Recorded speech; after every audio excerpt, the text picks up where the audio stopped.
Hola gente, ¿cómo están? Espero que todo marchando sobre ruedas. En esta ocasión se me ha dado por hacer un resumen de este libro. El futuro de los dinosaurios, lo que no sabemos, lo que podemos saber y lo que nunca sabremos, del paleontólogo británico David Hume. Así que, si eres un apasionado por la prehistoria y los dinosaurios como yo, quédate que yo te lo cuento.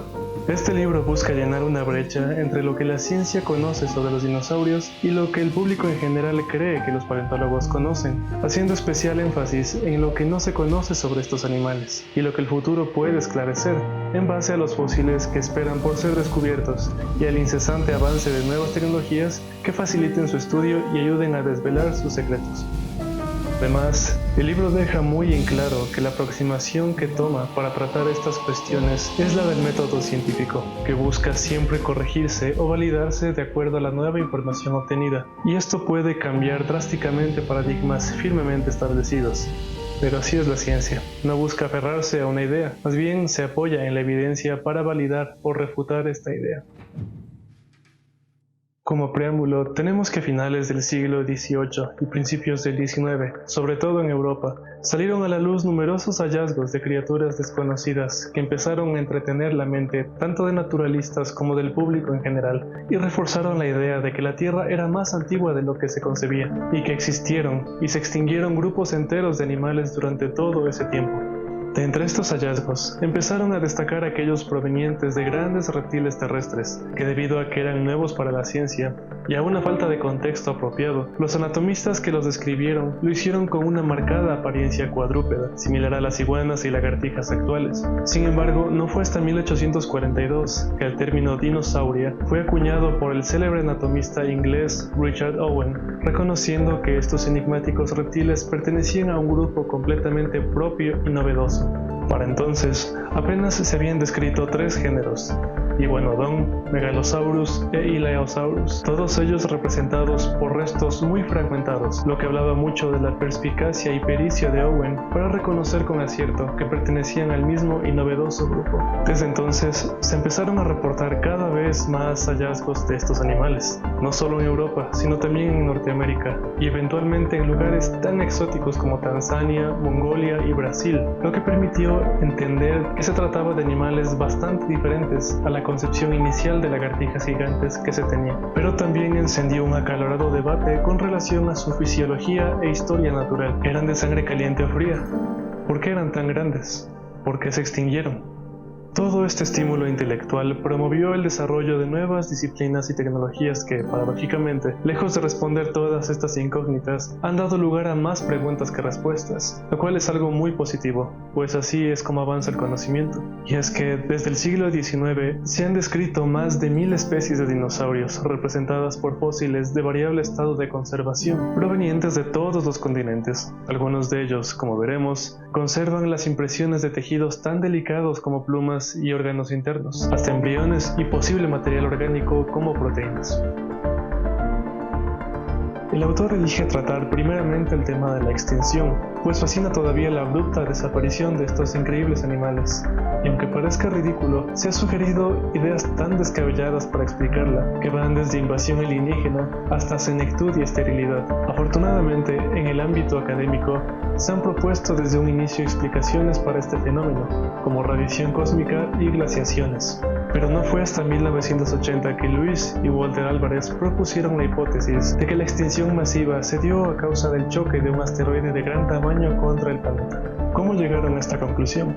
Lo hicieron al notar que en las rocas de fines del Cretácico, que es el último periodo en el que vivieron los dinosaurios, se encuentra una capa de iridio, un elemento nada común en la Tierra, pero muy común en rocas extraterrestres. Se sabe que la colisión de semejante cuerpo tuvo repercusiones globales, creando un largo invierno nuclear y desestabilizando brutalmente el delicado equilibrio ecológico, creando un efecto dominó realmente catastrófico. Para los que se preguntan dónde está el cráter del impacto, se encuentra localizado en la península de Yucatán, y en base a su tamaño, se calcula que su masa fue varias veces la del Everest, y el impacto debió ocasionar una liberación de energía del orden de 1 billón de bombas atómicas, así que no es difícil imaginar el nivel de devastación que este evento generó a nivel global. Lo sorprendente es que, pese a todos estos importantes descubrimientos, la historia está lejos de ser esclarecida del todo. Para empezar, cerca de 1 millón de años previo al evento del asteroide, estuvieron activas las trampas del Deccan, en la India, que fueron una importante cadena de volcanes que en su tiempo, a fines del Cretácico, expulsaron gases y magma durante decenas de miles de años. Y el efecto que debieron tener en los ecosistemas, tal como ocurre con erupciones más modestas en la actualidad, debió ejercer una presión enorme en la biota, y es posible incluso que estas colosales erupciones hayan vulnerado de manera significativa a los dinosaurios. Y en este escenario en particular, quizá el asteroide solo significó el golpe de gracia. De todos modos, es difícil probar como cierta esta teoría basada en la diversidad de dinosaurios observada en el registro fósil, pues una aparente reducción en diversidad puede deberse, entre otras cosas, a lo incompleto de este registro. Irremediablemente surge la gran pregunta de ¿por qué los animales tan sensibles a los cambios en su entorno, como los anfibios, salieron relativamente ilesos de este evento de extinción masiva, mientras que otros animales, como pequeños dinosaurios, entre ellos muchas especies de aves, no lograron sobrevivir? En definitiva, no hay respuestas exhaustivas, pero es muy probable que, si ciertos anfibios sobrevivieron, lo hayan hecho en lugares que no fueron afectados por el cataclismo, y no sorprendería que algunos dinosaurios también hubieran encontrado estos refugios y logrado sobrevivir durante algún tiempo, aunque nuevamente esto es difícil de probar, pues la probabilidad de encontrar este tipo de refugios preservados en el registro fósil es prácticamente nula. Y aquí quiero aclarar que nada de esto contradice el hecho de que los dinosaurios no avianos se extinguieron a partir de este evento, hace 66 millones de años. Así como nos intriga la extinción de los dinosaurios, es igual de fascinante e importante intentar entender sus orígenes. Los fósiles más antiguos de dinosaurios propiamente identificados como tales se remontan a aproximadamente 240 millones de años, en el período Triásico, pero es muy improbable conocer alguna vez al primer dinosaurio de todos, especialmente porque estos fueron animales pequeños, muy poco comunes e importantes. Eso sin mencionar que muchos de los especímenes descubiertos son muy fragmentarios y difíciles de diagnosticar. Por supuesto, esta limitante podría superarse con nuevos descubrimientos, que por cierto se logran todos los años. Otra cuestión relacionada al tema del origen es la dificultad de establecer el lugar donde aparecieron los dinosaurios, pues si bien existen locaciones prometedoras, lo cierto es que en aquella época todos los continentes estaban adheridos en un solo supercontinente llamado Pangea, lo que indica una ausencia de fronteras físicas para los animales, permitiendo que estos se hicieran realmente cosmopolitas, y esto, sumado a la falta de fósiles decisivos, dificulta responder a este interrogante. Y como si fuera poco, ligado a este interrogante, surgen otras preguntas. Por ejemplo, ¿por qué evolucionaron los dinosaurios? ¿Y cómo lograron volverse la fauna dominante a finales del Triásico? Para comprenderlo, hay que tener en cuenta que varios millones de años antes de la aparición de los dinosaurios, el planeta sufrió la extinción masiva del Pérmico, que acabó con el 75% de la vida terrestre y el 95% de la marina, siendo la catástrofe más nefasta experimentada por la vida desde su aparición. El vacío ecológico resultado de esta hecatombe fue aprovechado por grupos oportunistas, de los que el más exitoso fueron los arcosaurios, que incluyen a cocodrilos, pterosaurios y dinosaurios. Y llama la atención una característica exclusiva de este grupo, que bien pudo significar una ventaja competitiva, que es su postura erguida, que contrasta con la del resto de reptiles que tienden a reptar. Pero de entre los arcosaurios, ¿por qué los dinosaurios fueron el grupo que alcanzó la hegemonía global? Nuevamente, quizá otra extinción masiva, esta vez al final del Triásico, tenga la respuesta. A partir de este evento, desaparecen del registro fósil especies bien establecidas y dominantes de arcosaurios contemporáneos con los dinosaurios primigenios, como los temibles e imponentes rabuisupios, lo que nos deja con la alternativa plausible de que los dinosaurios simplemente tuvieron suerte, y por azares circunstanciales lograron prosperar donde otras especies que habían prosperado con anterioridad no lo consiguieron. Por supuesto, a medida que se logren más avances en el entendimiento de la crisis biótica de finales del Triásico, se podría hilar más fino en las razones y causas del casi increíble éxito global que tuvieron los dinosaurios. Con el propósito de entender cómo se encuentran relacionados los dinosaurios, evolutiva o filogenéticamente hablando, se los clasifica en 3 clados o grupos principales. Terópoda, que engloba básicamente a todos los carnívoros y algunas formas que se volvieron herbívoras.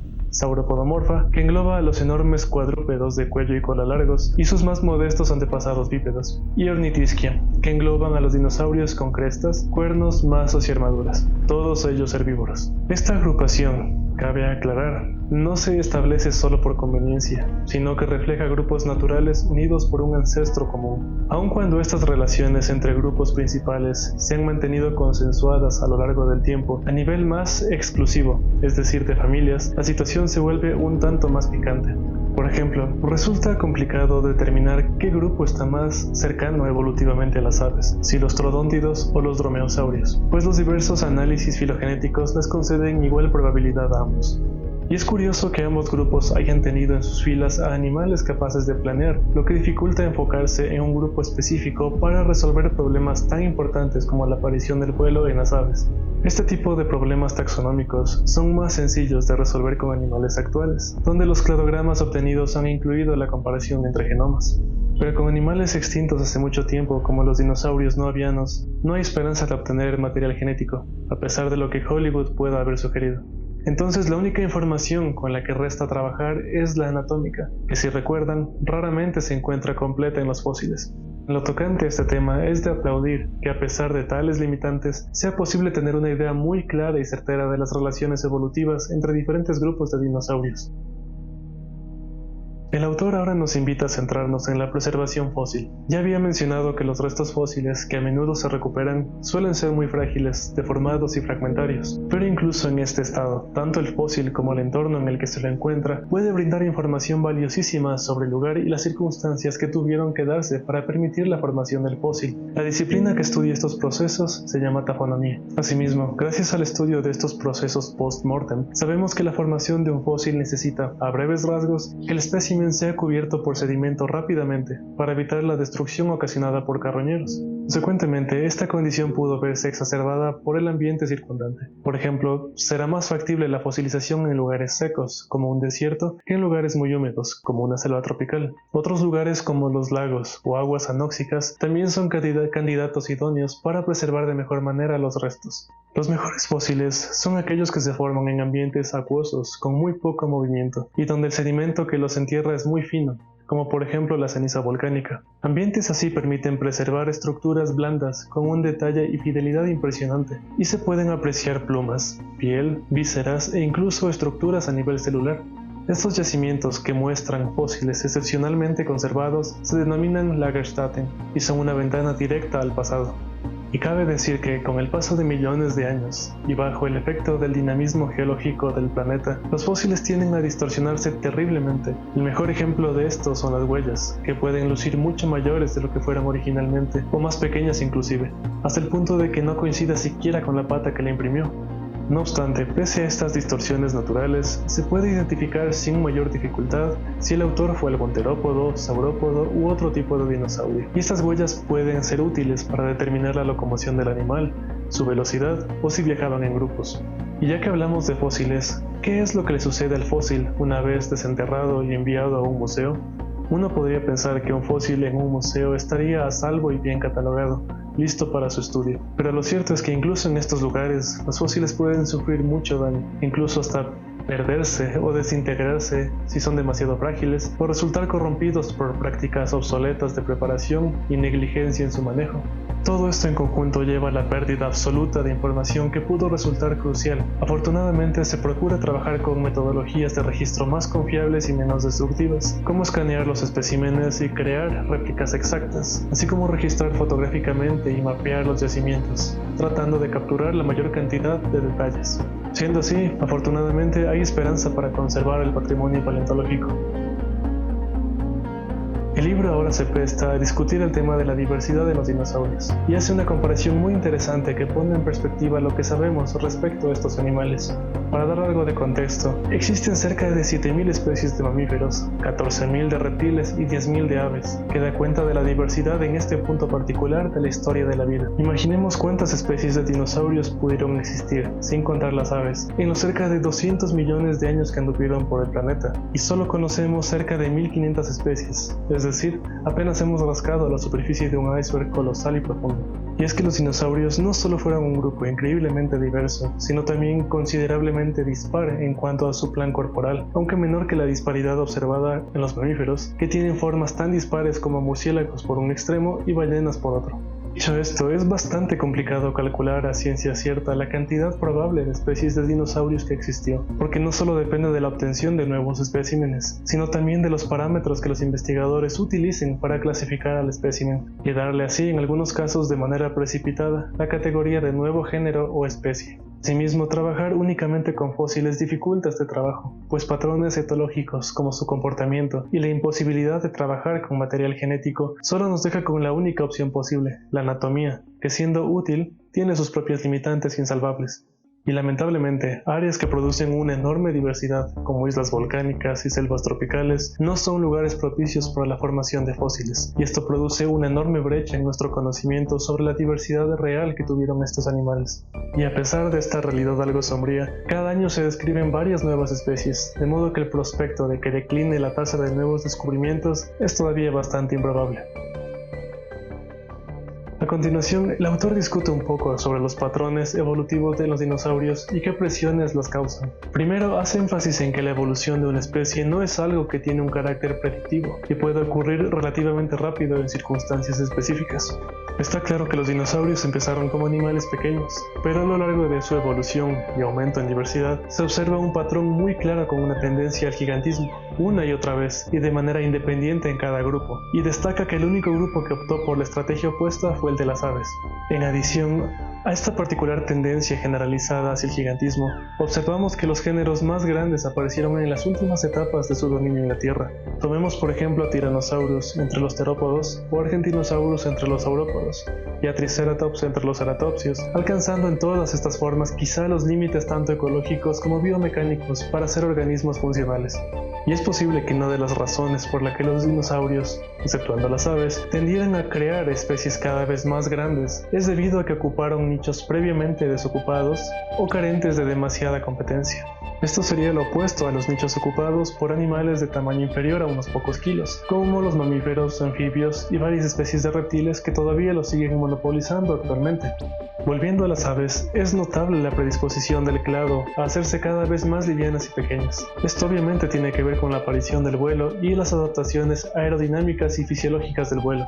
La manera en la que lo hicieron es por un mecanismo evolutivo llamado pedomorfosis, donde los adultos de una especie exhiben características infantiles presentes en su linaje ancestral, y esto se evidencia en el gran tamaño de los ojos, rostros cortos y en las estructuras de sus cráneos, caracteres presentes en los polluelos de dinosaurios terópodos.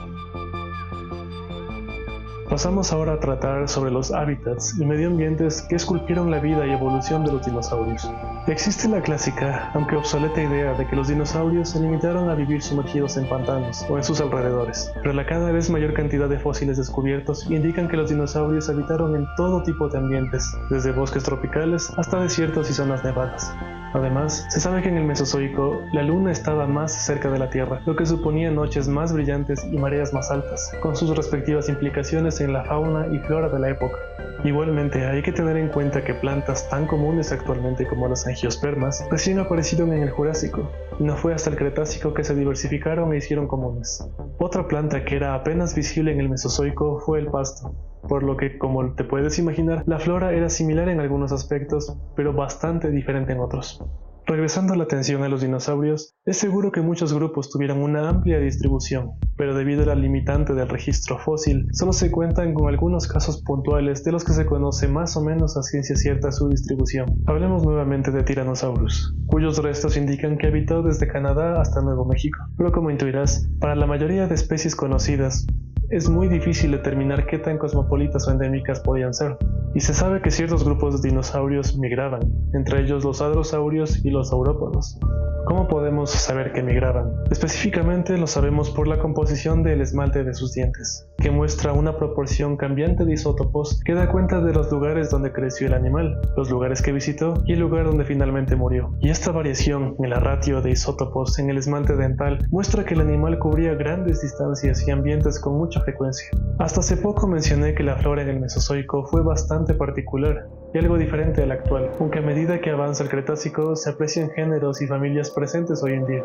El problema es que las plantas fósiles no suelen tener una buena fosilización, situación que complica a los investigadores al momento de reconstruir un ambiente prehistórico. A pesar de ello, afortunadamente, el polen es el más propenso a fosilizarse, y en abundancia. Lo genial de esto es que se puede identificar con fidelidad el tipo de planta del que se desprendió el polen, facilitando mucho la tarea de reconstruir los mencionados ecosistemas. Con todo, la información que se puede obtener del registro fósil es incompleta, pues es complicado conocer si una zona en específico gozaba de estacionalidad o de una estabilidad climática, y si logró mantenerse así en el tiempo. Y es todavía más complicado dilucidar las estrategias etológicas que desarrollaron los animales que habitaron en la zona para adaptarse y sobrevivir. Por ejemplo, no sabemos si hibernaban o si eran resistentes a las sequías, o si cambiaban de plumaje según la estación. Es seguro que ciertas especies lo hicieron, pues eso ocurre actualmente. El punto es no saber cuáles y bajo qué condiciones. Ahora, exploremos lo que el libro nos menciona respecto a la anatomía de los dinosaurios. No hace falta mayor perspicacia para darse cuenta de que el estudio de los dinosaurios es el estudio de su anatomía, sobre todo de sus osamentas fosilizadas. Los huesos esconden información increíblemente valiosa. Un fragmento en ocasiones es suficiente para diagnosticarlo y asignarlo al grupo o incluso a la especie a la que perteneció.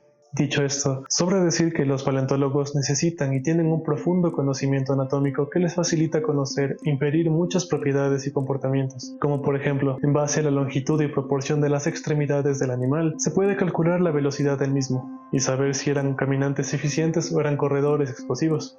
Pero, pese a tener huesos fosilizados, nunca hay especímenes completos, y esto supone no conocer algunos aspectos de su biología. Pongamos por caso la falta de cráneos conservados. Esto ralentiza el entendimiento de cómo procesaban la comida, las características de sus órganos sensoriales, de sus cerebros, e incluso de entender cómo maduraba el animal en base a su cambio ontogenético, o si presentaba o no dimorfismo sexual.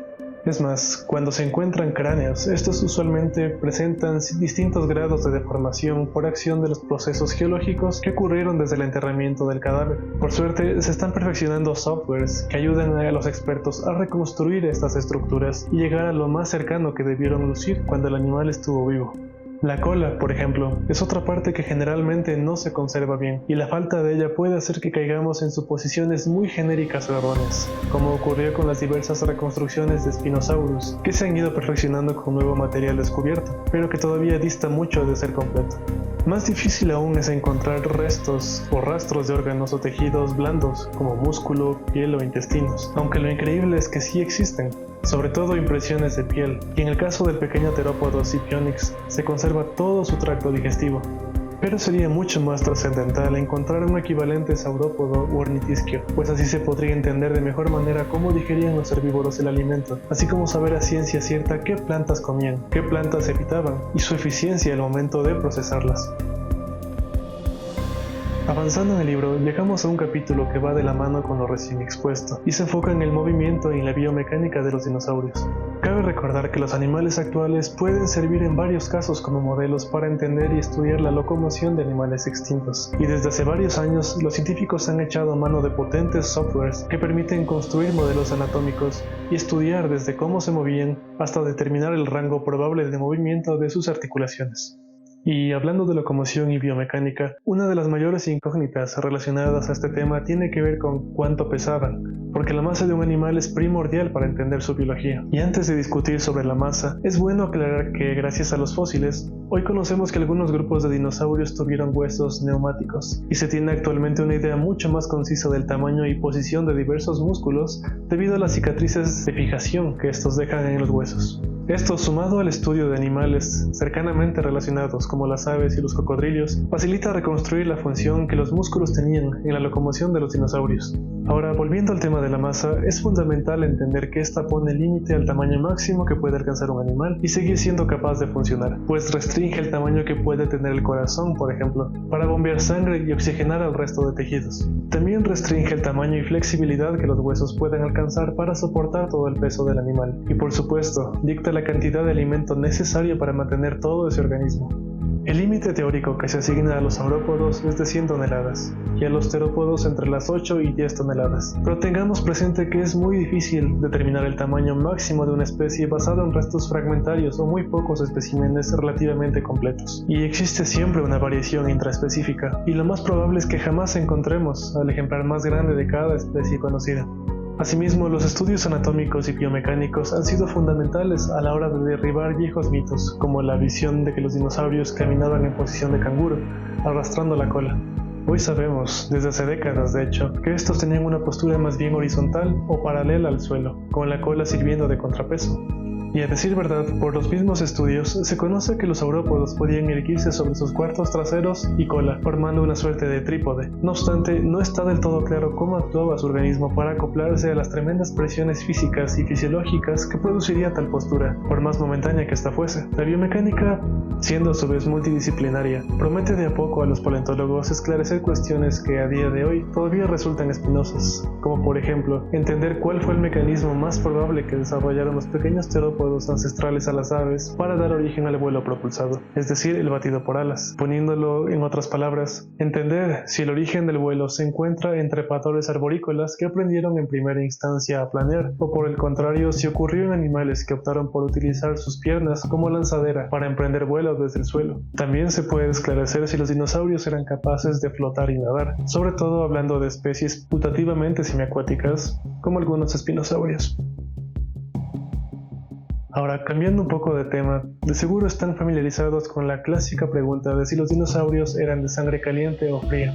Pues la razón de que se haya mantenido tan presente esta dicotomía en círculos académicos y fuera de los mismos es por la errada forma de concebir la naturaleza, donde tendemos a enfocarnos en los casos extremos, es decir, en animales por ejemplo que son endotermos o meotermos, como la mayoría de mamíferos y aves, que mantienen una temperatura constante gracias a su acelerado metabolismo. Y en el otro extremo tenemos animales que son ectotermos o meotermos, como muchos reptiles, cuya temperatura corporal varía y no está autorregulada. Pero inclusive en los animales modernos, no todos se posicionan en una de ambas categorías, pues la naturaleza está llena de matices y zonas grises. Hablando específicamente de los dinosaurios, es probable que estos se encuentren en un punto intermedio. Por ejemplo, los animales grandes tienen un mayor volumen y menor superficie si los comparamos con animales pequeños. Esto hace que les resulte más fácil mantener el calor en su cuerpo y así no necesitar producirlo activamente con un metabolismo acelerado. Esta estrategia particular se la denomina giganto o meotermia. Dicho esto, es fundamental entender la tasa de crecimiento de los dinosaurios para acercarnos a la respuesta. Esto se logra examinando a nivel microscópico el tejido óseo fosilizado, y es posible encontrar patrones de crecimiento en forma de capas o anillos, de manera bastante análoga a los observados en troncos de árboles. En base a este tipo de estudios osteológicos, se ha concluido que los dinosaurios crecían bastante deprisa, comparable a la tasa que se observa en aves y mamíferos. Esto indica indudablemente un metabolismo elevado, pero todavía es demasiado precoz afirmar que los dinosaurios fueron endotermos. Y es que existen muchas estrategias alternativas cuyo resultado final es la homeotermia, sin requerir necesariamente la endotermia. Para ejemplificarlo, en el caso de las especies que superaban varias toneladas, es muy plausible que hayan sido ectotermos, pues de lo contrario se habrían cocinado vivos con semejante volumen, tan reducida superficie y un metabolismo interno acelerado. Y adicionalmente, otra pista que podría ayudar a comprender el metabolismo de estos animales es saber cuánta comida necesitaban al día, ya que esta información permitiría conocer si eran de metabolismo rápido o más bien moderado. Y si vamos más allá, permitiría incluso indagar sobre la composición de las faunas y las interacciones ecológicas que se dieron en los ambientes donde habitaban dinosaurios, como por ejemplo entender la diversidad potencial de depredadores y presas que pudo mantener un área determinada. En el mismo orden de ideas, el libro continúa tratando algunas cuestiones fisiológicas, en especial el conocimiento que se tiene con relación a la respuesta inmune que los dinosaurios tuvieron ante infecciones, e incluso se han identificado enfermedades como artritis y cáncer en sus restos. Pero lo particularmente fascinante es que estos registros patológicos evidencian que los dinosaurios eran capaces de mantener las infecciones controladas y localizadas, y eran capaces de sobrevivir a traumatismos muy serios, dando cuenta de esta resiliencia en muchos especímenes con tejido cicatricial, indicando que el animal sobrevivió un tiempo prolongado después del traumatismo. El libro vuelve a tratar un tema que se mencionó brevemente hace varios minutos, y es la cobertura o piel. La piel es el tejido blando que más comúnmente se fosiliza, y la palabra adecuada para referirnos a la piel y todos sus componentes o derivados es integumento. El integumento es imprescindible en la biología de un animal. Desde las escamas hasta las plumas nos brindan información invaluable, no solo sobre la apariencia del animal, sino cómo se relacionaba con otros de su especie, con el clima que lo rodeaba e incluso con sus depredadores y o presas. Sin embargo, cabe aclarar que lo que se recupera en un fósil no es la piel per se, sino la impresión que ésta dejó en el sedimento cuando el animal murió. La mayoría de muestras provienen de restos de dinosaurios, algunas de ellas en un estado de preservación admirable, como algunas momias, y dan cuenta de que los dinosaurios tenían diversos patrones de escamas a lo largo de su cuerpo, y en general eran diminutas, rodeando ocasionalmente escamas de mayor tamaño. En el caso de los dinosaurios acorazados, se aprecia una presencia de osteodermos, de diversas formas y tamaños. Tales osteodermos, además de cuernos y demás protuberancias dérmicas, estuvieron en vida cubiertas de una gruesa capa de queratina, la misma proteína que forma nuestro cabello y uñas. E inevitablemente llegamos al famoso debate de si los dinosaurios, especialmente los terópodos, tenían o no labios. La representación más publicitada es la de una sonrisa al estilo cocodrilo, que como ya mencioné son parientes cercanos de los dinosaurios. Pero tengamos en cuenta que los cocodrilos son especiales en este aspecto, porque son acuáticos. El vivir en el agua evita que el esmalte de los dientes expuestos se reseque y se quiebre. En el caso de los vertebrados terrestres, la única manera de proteger el esmalte es mediante la cobertura de tejido oral extra, de modo que actualmente se tiende a representar a los terópodos con los dientes bien cubiertos por integumento. Ahora es tiempo de detenernos momentáneamente en las plumas. Estas se encontraron en la década de 1990 en yacimientos de China, pero ya no son exclusivos de ese país. Las plumas verdaderas aparecieron en los terópodos, y en su forma más simple eran filamentos similares a pelos, aunque también encontramos plumas muy avanzadas, como las plumas de vuelo de las aves modernas. Y existen estudios que sugieren que las plumas son escamas altamente modificadas, o en todo caso, estructuras derivadas de la epidermis. Pero resulta complicado determinar si estas aparecieron temprano en la evolución del dinosaurio, o si más bien fueron una invención tardía, o si estas evolucionaron solo en los terópodos o también en otros grupos como los ornitisquios, que también han demostrado poseer estructuras filamentosas. Lo complejo aquí es determinar si esto es un ejemplo de homología, es decir, tienen el mismo origen evolutivo, o si se trata de simplemente una convergencia evolutiva. ¿De qué color eran los dinosaurios? Hasta hace pocos años la única respuesta que se podía dar era una conjetura basada en los patrones y matices de colores que presentan los arcosaurios actuales, además del resto de reptiles. Asombrosamente, se han descubierto conservados en integumento como plumas, a nivel microscópico, unos compartimentos donde se fabrica y almacena pigmento, llamados melanosomas, que en base a la forma del melanosoma fosilizado se puede conocer el color del tejido al que pertenecían. Así se han podido detectar colores como negro, marrón, rojo y blanco. Pero es necesario aclarar que el mismo proceso de fosilización puede perturbar el arreglo estructural de estos melanosomas, de modo que lo que tenemos como evidencia puede ser más bien una visión a medias del verdadero patrón de pigmentación que presentó el animal en vida. Por ejemplo, tenemos a Sinosauropteryx, del que sabemos que tenía, a grosso modo, una pigmentación rojiza y blanca. Lo que no podemos saber es el patrón que presentaban estos colores en el animal, así como su intensidad y matices. Y basta saber que un mismo color, pero de diferente tono, puede significar comportamientos tan opuestos como buscar ser visible o camuflarse. Y bastará con mencionar que otra limitante respecto a la detección y estudio de melanosomas en fósiles es que resulta imposible muestrear todo el espécimen, entre otras cosas porque requiere dañarlo para extraer muestras. Y en pocas palabras, aunque podamos aproximarnos bastante, nunca conoceremos la apariencia real de los dinosaurios. Primero que nada, ¿cómo podemos saber si un ejemplar descubierto era macho o hembra? Bueno, es probable que los machos hayan poseído colores y plumajes más vistosos y elaborados que las hembras, como ocurre actualmente. Entonces, encontrar estas diferencias en el registro fósil tendría enormes implicaciones en nuestro conocimiento sobre sus estrategias de cortejo y reproducción. También podemos inferir, en base a sus parientes vivos más cercanos, que existieron dos sexos y que ponían huevos y no daban a luz a crías vivas, como sí lo hacen algunas especies actuales, por ejemplo serpientes e incluso otros reptiles mesozoicos. Entonces, sí existe una posibilidad de diferenciar a un macho de la hembra, y es identificando si existe en los huesos fosilizados algún rastro de hueso medular que se forma en las hembras de reptiles y por consiguiente de aves al momento de poner huevos, gracias a su composición rica en calcio. Pero como muchos se habrán dado cuenta, si la hembra no está en época de apareamiento y puesta, no formará hueso medular.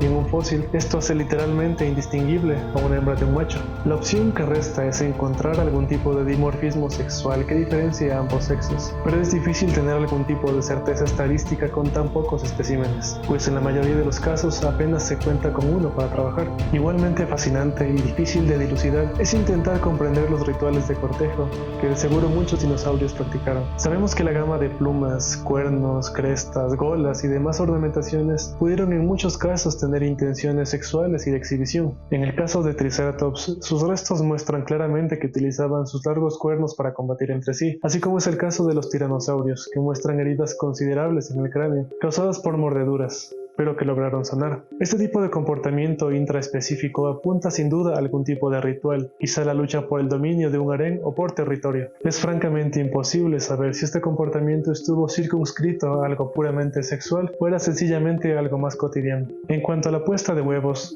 observamos que la mayoría de los nidos eran sencillos, muy similares al de un cocodrilo, con vegetación en descomposición cubriéndolo. Esto tiene sentido, pues es imposible que un animal de varias toneladas se siente a empollar sus huevos. Donde vemos este preciso comportamiento de empollar es en terópodos pequeños y más relacionados con las aves. E incluso contamos con fósiles maravillosos del adulto sentado sobre el nido, con los brazos extendidos, cubriéndolo por completo. No obstante, la mayoría de huevos fosilizados no tiene asignada a una especie en particular, de modo que no se puede saber cómo lucía el animal que los depositó, y se pierde demasiada información sobre el tipo de nido en el que fueron puestos, o el modo en el que fueron incubados. Hay evidencia de que muchas especies de dinosaurios adoptaban una estrategia de números grandes, es decir, tenían muchas crías de las cuales muy pocas llegaban a la edad adulta, y resulta interesante teorizar en el efecto que este tipo de estrategia reproductiva debió tener, no solo en la biología del animal, sino en el resto de especies con las que interactuaban. Los fósiles, por ejemplo, muestran individuos subadultos con hueso medular, lo que sugiere que alcanzaban la madurez sexual mucho antes de alcanzar su tamaño adulto definitivo, lo que implica una adaptación para una vida en la que la mayoría moría joven. Obviamente, es difícil asegurar que esta fue la estrategia adoptada por todas las especies de dinosaurios, y es seguro decir que las estrategias que siguieron fueron tan diversas como las que vemos en animales actuales.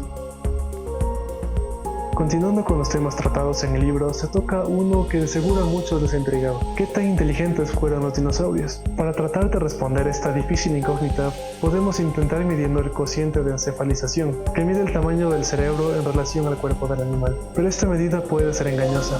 Por ejemplo, en las aves, su cociente de encefalización no toma en cuenta que estas poseen muchísimas neuronas por área en el córtex cerebral, con una densidad mucho mayor que la presentada por los mamíferos, lo que cognitivamente hablando, las hace mucho más formidables de lo que su cociente de encefalización presupone. Y no hay razón para no considerar la posibilidad de que ocurriría lo mismo en algunos grupos de dinosaurios no avianos. Pero claro, es un área que todavía requiere mayor análisis de datos y ejemplares. Otra pregunta relacionada con la inteligencia, y muy recurrente en la paleontología, es si los dinosaurios eran sociales o gregarios. Y no hay duda de que muchos lo eran, pero la evidencia con la que se cuenta, como cientos de huellas dirigidas en una misma dirección, o zonas de mortandad y enterramiento masivo de especímenes de la misma especie, no necesariamente demuestra que dicha especie o especies eran sociales. Siempre hay que tomar esta evidencia como un evento acaecido en un momento dado, y como una particularidad más que como una generalidad del diario vivir de estos animales. Y de la mano de estos temas, indudablemente volvemos a la ecología de los dinosaurios. Algo curioso es que los dinosaurios, como mencioné brevemente con anterioridad, ocupaban diversos nichos a lo largo de su ontogenia. Por ejemplo, los tiranosaurios, cuando eran jóvenes, eran animales esbeltos y gráciles, seguramente especializados en perseguir presas veloces, pero al llegar a la madurez se convertían en animales mucho más robustos y orientaban su atención a presas más lentas y formidables. Existen varias formaciones geológicas reconocidas por la diversidad de dinosaurios y otros animales contemporáneos que contienen, como la formación Morrison en Norteamérica o la de E100 en Asia. Sin embargo, es complicado determinar cómo lucían estos ecosistemas de manera regular, porque existe un sesgo en cuanto a la preservación se refiere. Por ejemplo, en la formación de E100 hay un sesgo a favor de la preservación de animales por lo general pequeños, debido al tipo de sedimento depositado en esa región en particular, y esto puede inducirnos a creer que no existieron dinosaurios grandes en la zona. Sin embargo, existe evidencia fósil que sugiere que sí estuvieron presentes. Entonces, no resulta sencillo reconstruir con precisión un ecosistema en base a evidencia ambigua y sesgada. En otras palabras, lo que vemos es realmente representativo del ecosistema en cuestión. Otro ejemplo de este sesgo es la formación Kem-Kem en África del Norte, donde desconcierta encontrar casi exclusivamente terópodos y otros animales carnívoros. Por supuesto que debieron existir muchas especies de herbívoros, pero no se entiende con certeza por qué no se conservan con la misma frecuencia que los carnívoros. Y continuando con esta cuestión, está claro que muchos de los fenómenos ecológicos actuales también debieron ocurrir en el Mesozoico. El reto es perfilar las dinámicas que existieron entre diversas especies y el ambiente que habitaban, algo que incluso en los ecosistemas actuales resulta tremendamente complejo. Y como no podía ser de otra, el libro estaría incompleto si no hubiese dedicado espacio a los dinosaurios avianos, o aves, y a la tan estudiada cuestión respecto a sus orígenes. Tal es la evidencia y volumen de estudios publicados en este respecto, que no queda la menor duda de que existió una transición de terópodos pequeños terrestres a aves propiamente dichas. No obstante, quedan todavía aspectos sobre esta transición que no están del todo claros, y quizá encontremos difícil dar alguna vez una respuesta definitiva. Uno de los aspectos fue mencionado someramente minutos atrás, referente al vuelo propulsado y su origen, si apareció en terópodos que vivían en el suelo o en terópodos que tenían hábitos más arbóreos y utilizaban el planeo para cubrir distancias de árbol a árbol. Lo cierto es que ambos mecanismos son plausibles y es posible que el vuelo propulsado haya sido el resultado de una amalgama de ambos. Tampoco se puede demostrar que el vuelo propulsado apareció una sola vez en dinosaurio, pues clados como los dromeosaurios o los escansoriopterígidos incluyen formas con adaptaciones y cierta capacidad para el vuelo. Y dicho sea de paso, este problema de asignación solo va a ser posible de resolver cuando se mejore la resolución que tenemos sobre las relaciones filogenéticas de estos grupos dentro de dinosaurio. La única manera de lograrlo es con más descubrimientos y estudios, que afortunadamente se llevan a cabo todo el tiempo. Y debo añadir que no existió un cambio determinista desde un plan corporal estereotípicamente dinosauriano a uno aviano. Me explico. No hubo una transición completa del clásico dinosaurio provisto de dientes y garras a las típicas aves actuales. De hecho, existieron varias especies de aves que conservaron los dientes, mientras que otras optaron por reemplazarlos por un pico, y además hubo aquellas con pico y dientes. Y encima de todo, muchas tenían garras que sobresalían de sus alas. Sumado a esto, no solo fue vuelo propulsado un evento que evolucionó más de una vez en diferentes linajes dentro del dinosaurio, sino también la pérdida de esta capacidad, como se puede observar en el antiguo linaje de los paleognatos, que engloba a aves como el avestruz y el casuario, y otras extintas como el moa. Finalmente, nos encontramos de nuevo ante la extinción masiva de finales del Cretácico, donde ocurrió la desaparición de los dinosaurios no avianos y la aparentemente milagrosa supervivencia de las aves, que si bien es cierto que muchos géneros de aves también se extinguieron, otras lograron prosperar. Y esta casualidad podría atribuirse a su capacidad de volar y escapar de zonas hostiles. Pero lo sorprendente es que la mayoría de especies avianas que sobrevivieron fueron al contrario de lo que cabría esperar, moradoras del suelo, lo que contradice efectivamente la idea de que las aves sobrevivieron principalmente por su capacidad para elevar el vuelo y huir del peligro. El libro es un excelente compendio del estado actual y siempre cambiante de la paleontología. Tiene información nueva y relevante incluso para personas bien versadas en esta ciencia, de modo que lo recomiendo sin pensarlo dos veces. No estoy al tanto de que exista de momento una traducción al español, pero en caso de que se llegue a traducir, o si no tienes problema con leerlo en inglés, el lenguaje que el autor utiliza es sencillo y los capítulos generalmente no son largos, de modo que es una lectura bastante ligera y entretenida. Si llegaste hasta aquí, te agradezco mucho por haberme acompañado. Espero que te haya gustado y si quieres ver más reseñas, suscríbete a mi canal y dale like a este y a mis demás videos. Un abrazo y hasta la siguiente reseña.